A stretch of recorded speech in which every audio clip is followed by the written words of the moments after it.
This is the Mobile Home Park Lawyer Podcast with Ferd Neiman.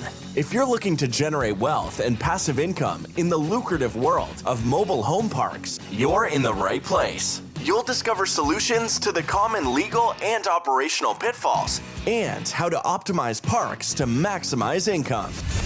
Your host is in the trenches. He's a real estate attorney, financial analyst, and mobile home park investor and operator. Now, let's turn it over to Ferd Neiman. Welcome back, Mobile Home Park Nation. Ferd Neiman here again today with another episode of the Mobile Home Park Lawyer Podcast. Excited as heck to introduce my guest today. This is a guy, I met him at the George Allen Conference a couple months back in Nashville. Got a chance to speak to him at the recent MHI conference in Chicago, and I don't want to give him the full introduction because his introduction was awesome at that conference. I want him to do it, but please help me welcome my guest, big-time mobile home park owner, Julio Jaramillo. Julio, thanks for coming on, man. Thank you, Ferd. Yeah, it was a pleasure meeting you and seeing you again in Chicago. And I basically want to tell you my background and my story. I've been in this industry 31 odd years, so you wouldn't think. I get a lot of people saying, "Well, how the heck do you end up in this when so many people are just jumping into the fray now?" But I started right when I was in college. But I'll give you my quick background. I'm a proud American, born in Medellin, Colombia. Immigrated here legally to the States when I was 2, and have just always been thankful and proud and appreciative of this country and what it's offered me. And so again, I never get much into politics and stuff, but I'll always stand and defend our flag and our country because it's given me what I could have never achieved anywhere else. I mean, even where I was born in Colombia, to build a portfolio now that we're probably valued at 300 million plus, would have I'd have been paying off drug lords and everyone else along the way to even have anything like this. So again, proud to be an American. My name's Julio Jaramillo. I speak Spanish.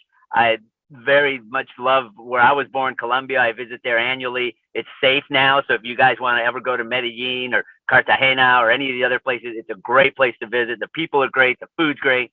And so, but at the same time, this is my home, and to own communities in now 12 states is just amazing in how we've done it. So my quick background and how I got into the industry, I was in high school at Burbank High. I did well in school, was a co-valedictorian, got a scholarship to MIT and Caltech, said the hell with the weather in MIT. I'm staying in California, and went to Caltech for a year studying aerospace engineering.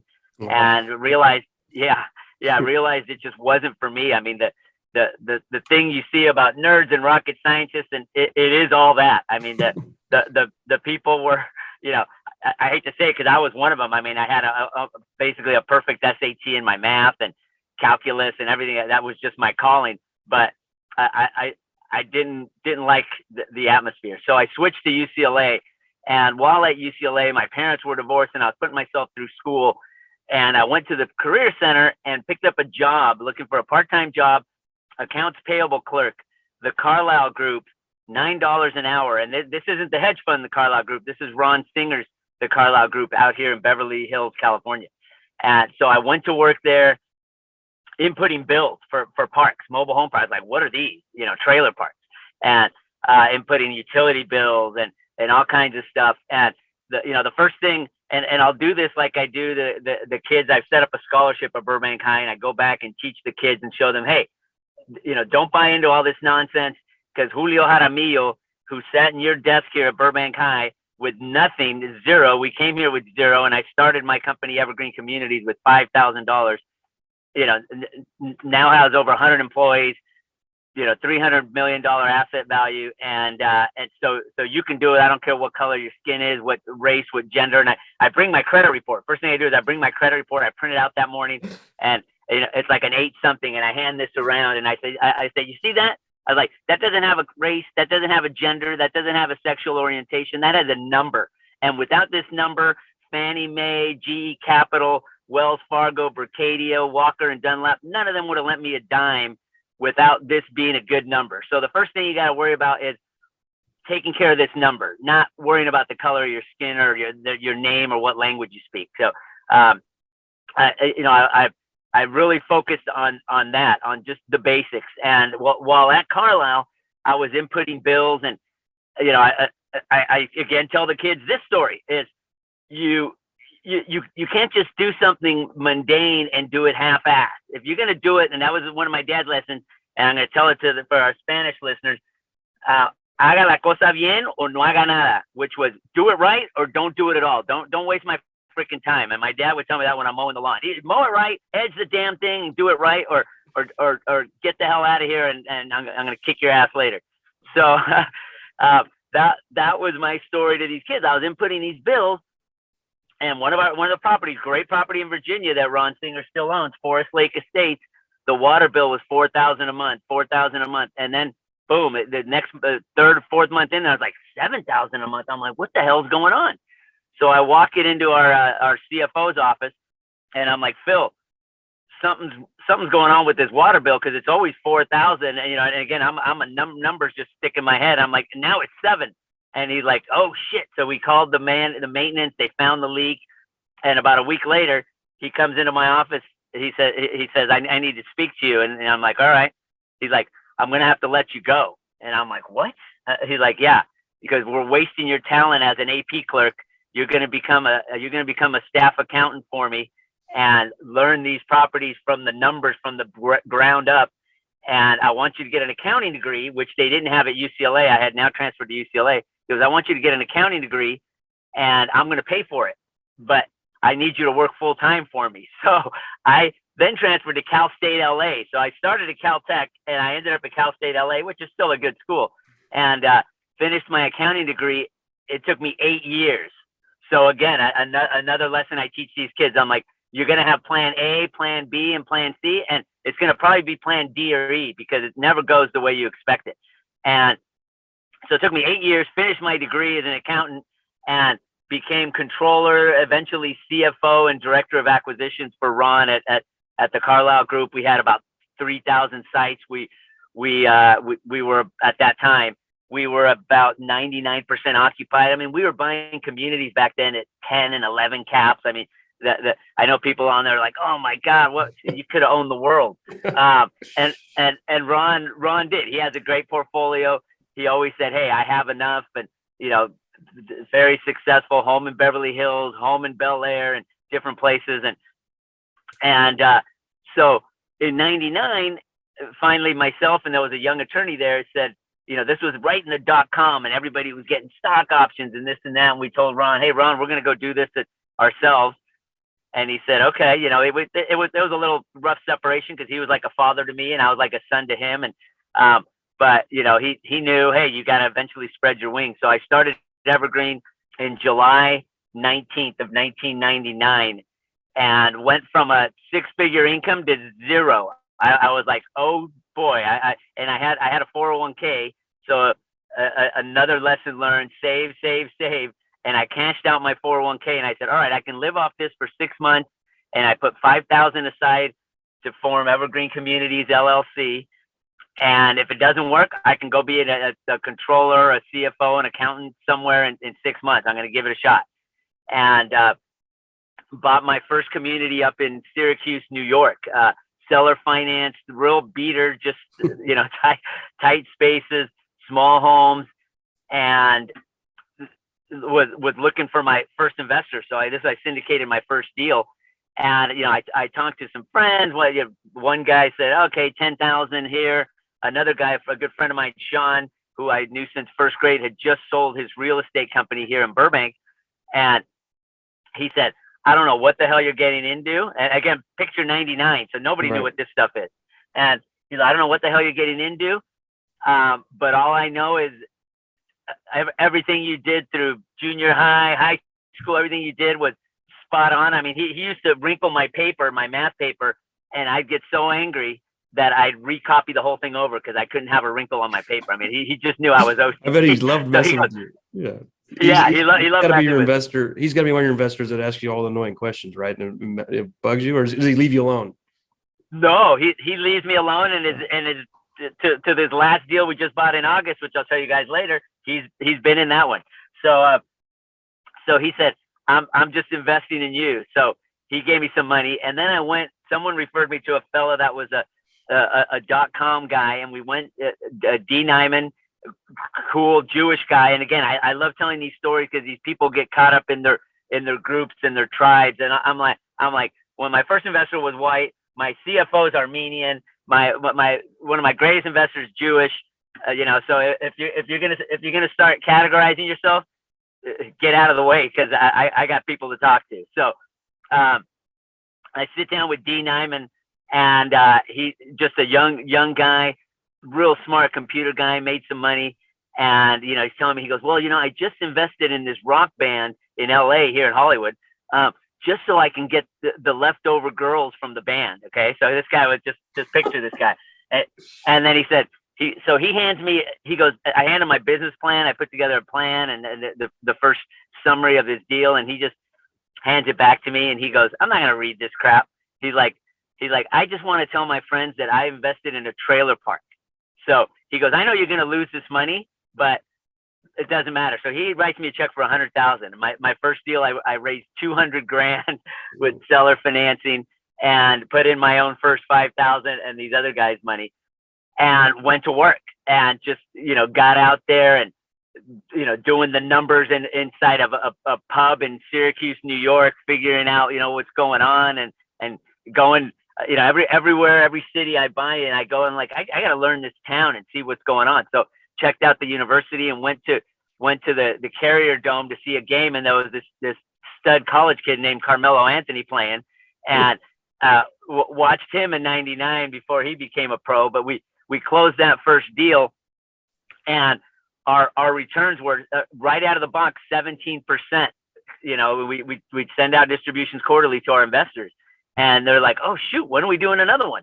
So then I got the next deal and had to raise $500,000, and the guys that put in 100 wanted 250, and another guy that put in 50 wanted 75 or 100, and to this day I've never fortunately had to go to institutional financing or institutional investors. It's just all been friends, family, and word of mouth. And I have maybe like 200 investor bullpen of guys from the start, and then their friends, and they told other people.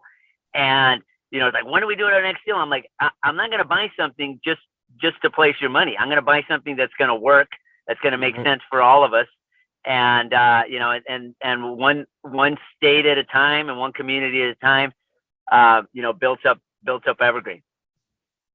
Well, that's quite the story. I mean, I remember the first time I heard you say some of that at the George Allen, just like, look, I got a privilege. It's American privilege. And I'm standing for the flag. Yeah. I was like, this guy's awesome. And then the guy after you, I felt sorry for, he's like, hi, my name's Bob, and I make loans. Next guy's like, my name's John. I work with Bob. And I'm like, man, that's really hard to follow Julio up there with his speech and all you'd be able to do. I'm sure you've been an inspiration to those young guys too in Burbank for sure. But it's great to hear just portions of your story there and the successes you've had. I mean, that's awesome that, I use the analogy, you burn the boats, right? Like you quit your job, big salary down to zero salary. You're like, there is a plan B that I can always be, when I started doing MHP, I can always be a lawyer again. But I want to do this. But like, I don't want to really have the plan B. I'm like, I'm going to burn the boats. I'm going to be all in. And if, and then it seems like you just work a little harder. You think a little smarter, and you just want it a little bit. And then sure enough, good things happen to good people. And you obviously, my dad always says, you put yourself in a position to win. So you got your education, you took care of your credit score, you presumably and clearly stayed out of trouble. You did all the right things. And as your dad said, my dad said similar stuff. He used to build fences on the farm or paint fences, like, in a quarter inch off isn't close. It's wrong, right? You got to do it right. Right. So if you're going to do it right. I really can appreciate that. And then it's interesting to me that you started your portfolio when you went on your own all the way across the country, from California to New York. How did you find that deal? Was the plan find a deal, or was the plan find a deal? I like New York. Or because it seems like that'd be the hardest thing to manage. In order to relocate there? Yeah. No, great question. It's funny because I figure, and Ron is my mentor and just a brilliant guy, taught me so many things, and his portfolio was in the Mid-Atlantic, the north, mostly Mid-Atlantic, a little bit of the Northeast, and he was just very cerebral. And we'd sit down and talk, and he'd say, "Look, Julio, this is where 2/3 of the population is, okay?"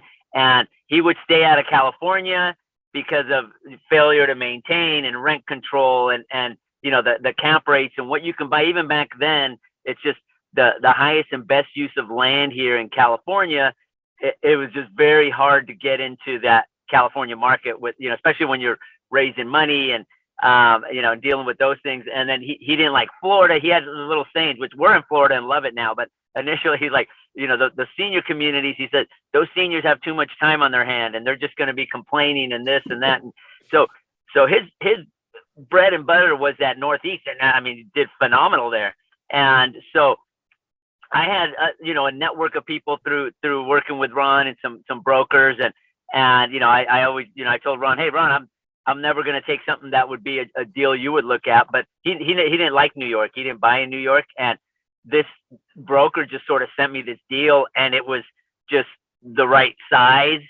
The purchase price was $750,000. Okay. And with $100,000 down, seller finance $650. And then I put in another $100,000. I raised $200 I redid roads and capitalized it right. So I was like, you know what, this is what I can work with and deal with right now. There's baby steps. And, New York, the attorney at Carlisle that I was with, he was going to start Evergreen with me, and he decided not to. And, he was like, asked your same question, how are we going to do this in New York? And I was like, I turned to him and I said, we've been doing this for Ron at Carlisle for 11 years. I mean, it's nothing different. You got to have good on-site staff. You got to make your trips and visits out there and, eventually build up to a regional and what have you. So I just said, I went for it. And when I got there, we closed December 1st of 99. It was, snow, and I'm in LA. I mean, here I'm sitting, getting ready to head to Palm Springs with my family, and it's about almost 82 degrees. So snow was like, oh boy. And I went out there and, knowing Ron's portfolio and knowing we needed a truck and a snow plow and everything we had to get done there, I just said, let's give it a shot. And, started in New York and then built around there. A couple different brokers sent me some other stuff that said, okay, you delivered and you bought. And, if the new guys, things I could pass down to you, as I never retraded a deal. I didn't go around a broker or try to backdoor or as we would say, stepping over $1 to pick up a nickel. It's like you think you're gonna cut a broker down $25,000 on a $10 million deal.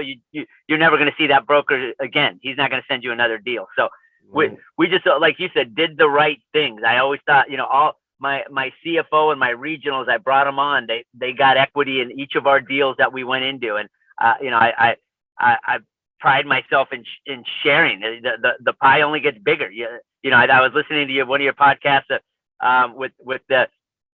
with James Cook and some of the other guys, the studs you had on that are putting together some big stuff now, and one of them mentioned 100% of zero is zero. So if you think you're going to get 100% of everything, good luck to you. You got to share. You got to share with your staff. You got to share with other investors. All pieces of the pie have to be taken care of. So built from there, and just always knew that you can't try to, no matter how good a deal is, you can't squeeze the juice out of that deal in 1 year. I mean, you got to know that you're going to hold these for 20 years. And those New York deals, I still have them now. I mean, 22 years later, out of depreciation on them and everything else. But new is like, we're going to get there nice and steady. We'll do our rent increases, not always recognizing this is still affordable housing. I don't care if you buy a community $100, $200 under rent. Every one of them residents in there is living check to check or on Social Security or used to that rental rate. And the only way you're going to get there is slow and steady or through attrition, bring them up when new homes come in. But to just go in there and ram 2 years of $50 rent increases or $100 rent increase, you're going to get what happened in New York. We got rent control because an operator did that. So we always go in, we do roads, we do playground, and we spread our improvements out too. You know, a lot of these tenants, you got to look at that. Well, what have you done for me lately? So we don't go in there and first year just boom, make it from a 3 to a 5-star and give them a, you know, $20, $25, $30 rent increase. And then the next year you're like, well, I still got to go a little more than that 10, 15 bucks. And you don't do anything. We're like, okay, next year we'll do the playground, or, you know, you prioritize. We might do a playground this year. Next year we'll do a gazebo with the seating area and some outdoor barbecue courts. And then the following year we're doing, you know, a pet walk or different things. So spread out your I got a question on that if I can, because it's an interesting approach.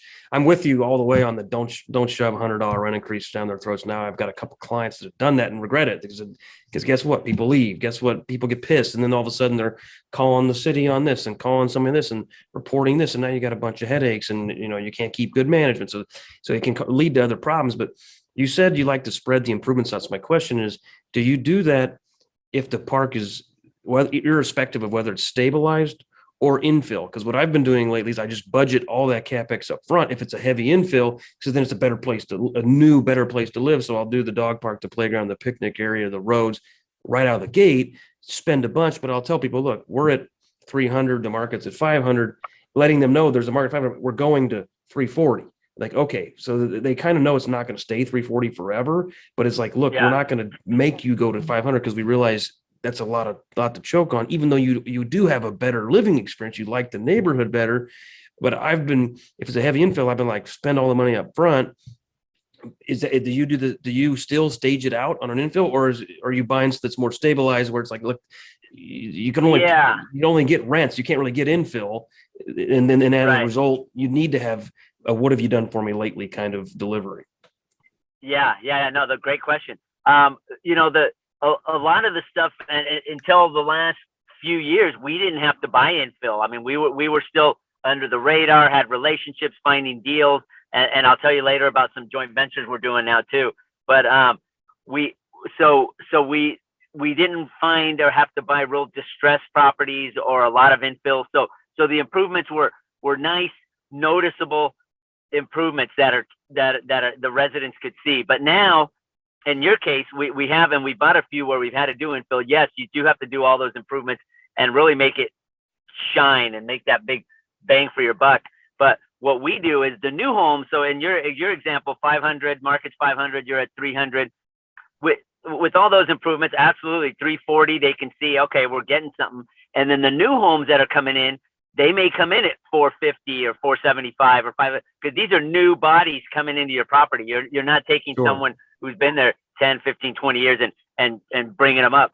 So you almost have those two rent tier levels, bringing in the new people at the higher, closer to market rate, and the other people, and the other people know and they see. And then when they get turnover, if it's a resale, we say, okay, but when you resell your home, that 340, they're going to the new market rent of 450.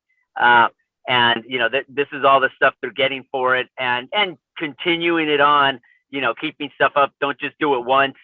And, you know, 5-7 years from now, your swings are falling down, and I mean, you know, properly maintaining the place. So we're real sticklers about just little stuff like that. Is the little details need to be taken care of.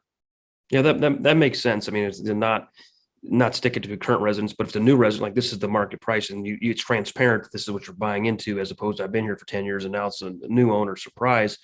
Curious your thought on that, to take it another granular level. When I'm infilling, sometimes I'm like, you know, I could bring those new people up at 450, but I have on several occasions strategically brought them in still low at 350, which hurts my lot rent and my park NOI, but my total payments are over $100 cheaper than otherwise would be. And then my infill happens faster. And then I get them in there, and then I can move and say, look, you're going to get $25 a year for 4 years. So you'll get there, but it helps with the bank approval. And it compared to the competing parks, I'm like, look, I'm 120. The other guys are higher by $150. So I'm $150 cheaper. And by the way, I'm selling the exact same brand new house. So I felt like that's helped me in infill, but it certainly hampers my NOI growth almost by design. Do you have you evaluated both of those and come to one conclusion, or have you just tried the one and it's worked and that's the way that you've done it on your infill projects? Yeah, no, I mean, we evaluate it deal by deal, but it depends, how many sites if you got to fill 100 sites and you want to fill them quick, like you said, yeah. But we even if in that example, even if the market's 500, 525, we still come in lower. So if you were at bringing them in at 350, we're like, well, we're going to bring you in at 450. You're still almost $75, $100 under the market, and you're getting a brand new home with this new infrastructure we put in. So I don't think that's ever been the decider of someone moving out. Well, no, I want to come in at the 340 rate that everyone else is paying. So I think and looking at, what are you projecting for your infill? How quick do you think you can do it? How many homes can you get? As we all know, is a problem nowadays. But we don't like to bank on the infill, but know that, okay, hey, we're going to get there slow and steady. We may project, conservatively 12 to 18 homes a year, 1 to 1.5 a month. And, hopefully we're doing a lot more than that, but we're just being conservative on that. And then, get them at a decent rent level for the product. Got it. No, that makes sense. You mentioned you syndicated in the first deal. What tips do you have for first time syndicators? My first couple of deals were just me and my dad, so we didn't syndicate. But then when I later went out and syndicated, I didn't have a lot of mentors that had shown me how to do it. I understood the math, understood the spreadsheet, but in hindsight, I took too little of a GP stake. And then in hindsight, I should have had additional hurdles in there if I hit a certain IRR threshold, but that's more complicated to pitch to the investor, especially in your first deal without a track record. But what general tips would you have for raising money? And you obviously did it out of the gate. Some people I've heard say, I don't ever want to partner. I'm just me. Some people say, no, I need more partners, because that's how you grow. And that's how you get more pie and share with your team. As you mentioned, we just rolled out a kind of an ESOP program for our team on distributions for something similar like that. Just to, again, get people motivated and reward them, frankly, that for the team benefit. I call them team wins. Like team win, everybody gets a check. Every time we close a deal, everybody gets a check. And just we're all working together. But maybe if you give us some insights on some of those kind of just team leadership, but also from a syndication standpoint as to pitching the deal. Generally, it's like you're not rich, but you're pitching to rich guys. How do you do that? Yeah, I like that.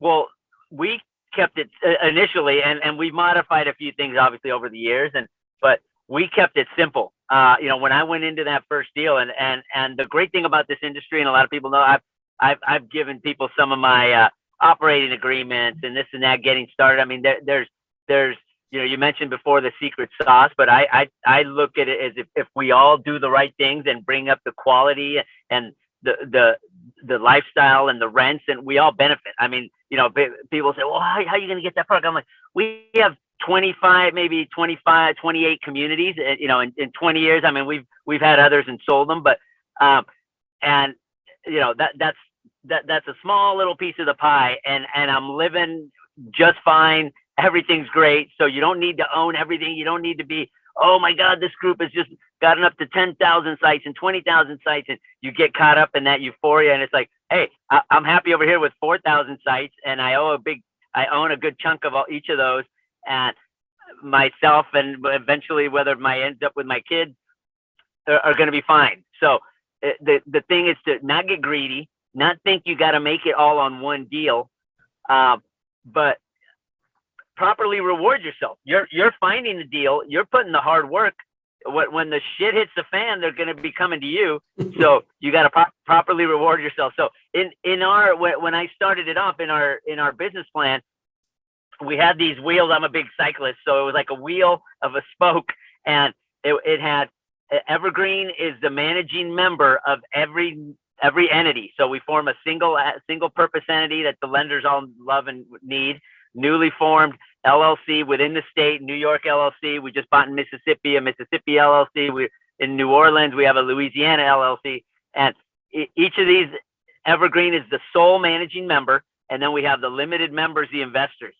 And we keep it simple for them. We tell them, okay, here's our returns. Here's what we expect to get to, and the money is going to get, and it would depend on the size of the deal, but anywhere from a 70-30 split to an 80-20 on a much bigger deal. But that first deal in New York was the money's getting 70% of the return, and my sweat equity and everything I'm doing is going to get 30% of the return.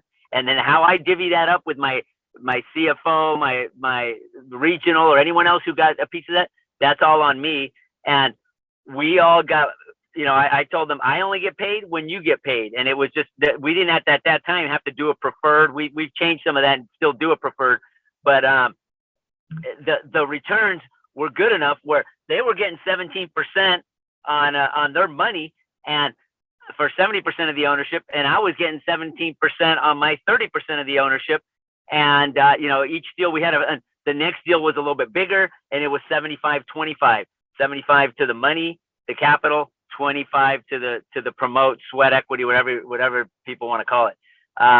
And now over the years we've done some joint ventures, and we've given now some preferred returns where you're going to get either a 7 or 8% preferred, and then everything after that we split it 60-40. There's a deal where we've done now that we did in Colorado that it was an 8% preferred, and anything beyond that was split 50-50. But it was a total redo. I mean, we had everything on the line, and you gotta sell to these investors. If luckily I haven't had a lot that really question anything, but say, look, I'm going on the loan for the carve out. I've done loans recourse. We don't have any now because we don't have to, but I've had to do loans at recourse. So if anything goes wrong, I'm on the hook. We're going to be the ones getting on a plane and taking calls in the middle of the night and doing this and doing that, and using our line of credit with 21st Mortgage, and everything that we build and everything that we have. We're all in on this. So that's what you're getting for our ownership, and we're bringing you the deal. Right. So I remind them of that, and people are like, oh, I can buy Tesla stock or Microsoft. Like, oh, so you don't think that the ownership's getting stuff out? You don't think Bill Gates or Elon Musk are making money off your shares? I mean, it's just how it works. So we've been fortunate where we haven't got a lot of pushback on that, and our returns have been strong and consistent enough where, I mean, I just get guys that say, don't sell anything. I don't want to pay Uncle Sam. Or if you're selling something, it better be in an exchange, and just keep sending me those quarterly checks. And like the first guy I told you about, Sean, it lives in Prescott, Arizona now, riding his mountain bike, and if anything, I carry the weight of, oh shit, I got to make sure Sean's retirement is on my shoulders because our communities are. I think that's part of it, right? If you've got the passion, you got the know-how. I love that you have an accounting degree too. It's like you learn the technical skill. It's not just all salesmanship. You know the nuts and bolts. You can watch the business. You can understand the optics. You can then look for problems like you did on your water bill at the beginning of the story, where you then got offers obviously a new career path and promotion. But I think part of it's just you tell people, look, I'm in too. My first deal I syndicated, I had to raise $750,000. I put in zero. I was like, look, I got some of my own money I could put in, but you don't want me spending my money. You want me living off it, so I don't have to go out and mow grass on weekends. You want me working on this deal and only this deal, and I need to pay my own bills until this deal hits. And my friend Brian, I gave him the PPM. It was like 195 pages, and I give it to his firm. I'm not smart enough to. I don't know how to do this stuff. He goes, should I sign this? And I was like, look, Brian, I'm the attorney, but I'm not your attorney. I'm the promoter. I'm the guy trying to raise your money. Like, you need to get your own. He goes, look, man, same thing your investor said to you. Like, I'm investing in you. And he said, if you tell me it's a good deal, I'm in for 50 grand. It's the biggest check I've ever written. He said, but you got to come pick it up and look me in the eye. And he said, I'm invested in you. I trust you. And it was like, that was awesome, right? He didn't look at my spreadsheets. He didn't read the PPM. He gave me a check. And we just refinanced that deal this year, and he got a much bigger check back. And we had a 4x multiple in 2.5 years, and he's just like, you gotta be kidding me, man. This is like, So I'm just like, you got a big check, dude. The next investor is not going to get as high a yield, but you backed me when I needed it. And he's like, do you believe in the deal? I said, I'm signing a $1 million note. Recourse. He's like, okay. Like, I'm not putting any money in, but I'm signing the note. So I'm not just going to walk away the first time it's tough. And I'm not going to walk away if I get a job offer that is attractive. Like, no, I'm tying myself to this heavy infill project. And that seemed like that makes it same as your story. that's the rapport that got people in. And now you got guys that are calling you, hey, when can I send you more money? Yeah. That's a good No, place to be in. It is. And great story. And that's, that's another thing for the new guys, that they hear this, oh man, this is the next get rich quick scheme. And it's not. I mean, this is a long, hard road. You're going to get, freeze outs in the middle of the night. We had well water that was contaminated with E. coli, but by one of our maintenance guys who was the son of the seller and was pissed off that daddy didn't give him the park. And we thought we were going to be like, kids were going to get sick. And I mean, there's a lot of stress that comes with it. But the thing I always said is, I'm more worried about my investors' money than my own. I mean, I couldn't live with myself to tell them, hey guys, I lost your money, or hey guys, these are all initially friends and family, and even new people. I treat them as my own money. So you got to go, if you think you're gonna, I'm just gonna use OPM, other people's money, screw them over and fee them to death and take this and that, then you're in the wrong business, because it's going to be short lived. You got to do this long term, do it right. And people say, oh, Julio, you're so nice and you're so benevolent. It's like, no, it's called self-preservation. I'm going to do the right thing because it's going to keep me going and build what I've built here. And it wasn't out of Robin Hood here. It's about doing the right thing, and it pays back in dividends, and you get paid back in dividends. So I've always just made sure my investors. I mean, there's been times, the early periods, we didn't even have an agreement. I told you that 70-30 split, and I was like, oh shoot, we gotta buy a home or do this, and we didn't have enough capital, and I held back my distribution, put it back into the deal to buy it, and I said, I'll get it later on the refinance, and put my own money back into it to make sure I deliver to everybody. So you take care of them first, it'll take care of you. And then same with now. We put money into our deals, like you said. It doesn't even have to be a large amount. Like, oh, yeah, you put some in. Yeah, we're putting in 250, or we might put in 500 in this deal because I want that great return. Plus, we're going to get it on the promote side. But and then when they see that you're in with us, like you said, you sign that note for $1 million. You're in it as much as anybody. And reminding them, hey, I had to put earnest money deposit on this deal. That's my money. And if we lose it or something comes up, I don't get to say, oh, investors, the deal didn't close. We lost the $250,000 earnest money deposit. And, we paid all the third parties and the deposits with the lenders and this and that. But it turns out there was contamination. There's no way we can do this deal. Guess who gets to eat that? We do. Exactly. So, so you got to just sort of remind them that, this is, and all they got to do is get in once, like your buddy with the 50,000, and they'll like, okay, I get it. Where's the next one? And and what could you do? But we've been buying. So lately, I'll move on to that because I know some of the listeners will want to learn. So we don't have a full acquisition guy. We're very lean. My corporate office is me, a CFO, 2 accountants, and a regional. There's 5 of us, and then I have 3 regional managers for about 4,000 sites. 3 regional managers, and then on-site personnel at each. But we're hands-on, we're emailing, we're always using technology. We're on Manage America, which we like. We're OCD, checking on stuff. Okay, how's our delinquency? How's our occupancy? What are we doing? We go out quarterly to the properties. Somebody's there, usually monthly, but myself or corporate, our CFO will do some trips, and we walk the property. You got to get in there, get in your jeans. Don't show up in a Porsche. Show up to the property, mellow, and walk the property with the manager, and just be human, just like them. They don't need to know our net worth or what's like. Hey, I've started right down there with you, and I've handed a shovel to a guy and said, "Give me that. Let's go. Let's dig this freaking water line out." But we walk each home. We walk with the manager, and do home inspections, see what's going on, and you can learn so much. And then we walk and drive it at night. You want to drive it and see your property at night. How's the lighting? What's going on? Is there, you see stuff that looks like drugs or anything just bizarre.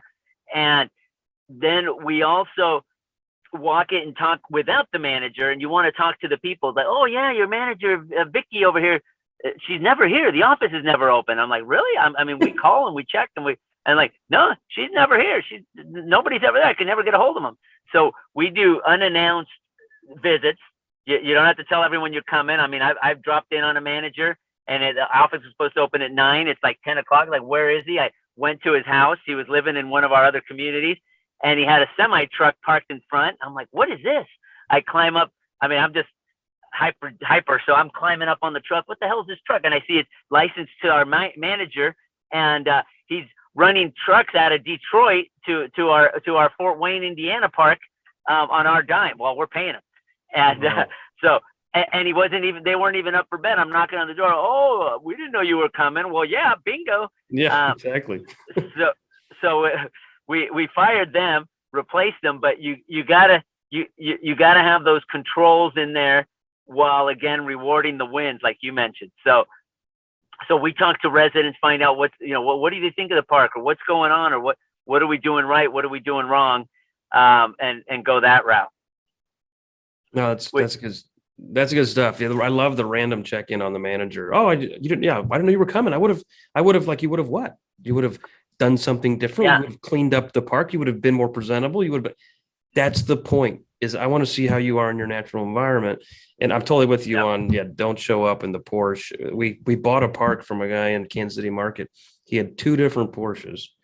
He was running this place like a slum, and he'd show up in his, boat shoe loafers and his blazer and a nice Porsche and walk around and bang on the door.